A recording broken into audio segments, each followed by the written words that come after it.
Displaying the first even number along with its location. First even number along with the location. Display first even element. Location is important. Already we discussed. Suppose here it is for I equals to 0, I less than or equals to n minus 1, I plus plus. Whenever you are finding the even number,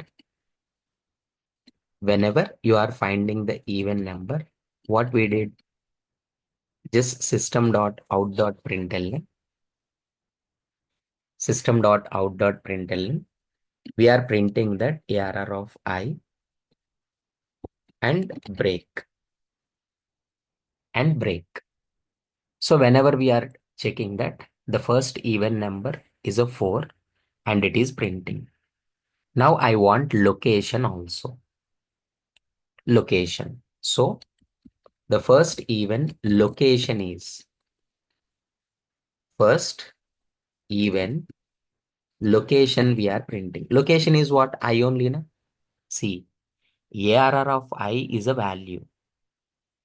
Location is what? I, because you are repeating with the index. Here it is when you run. Yes, it is showing that. Here it is first even location is a 2 because this is the one where it is present. But sir, suppose if it is not there, imagine all elements are odd elements only. All elements are odd elements only. Then it will not show any output. It will not show any output. That's why we are taking like this. Just consider that location is -1 initially. -1. Location is -1.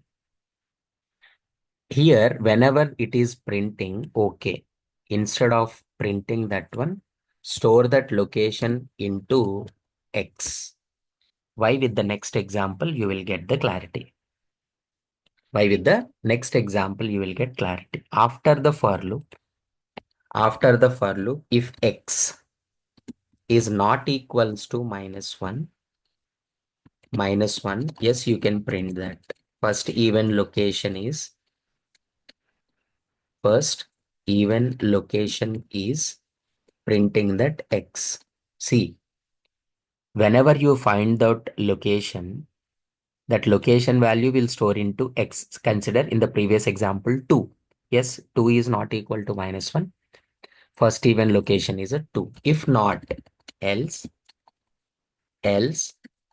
here it is array contains odd elements only. So now when you run the code, now look at this, array contains odd elements only. So whenever you are repeating the loop, this condition never true. So no I value will store into X. X value will be -1 only. When X value is equals to -1, it will print array contains odd elements only. Why this is, I have explained. You will understand with the next example. Please do this.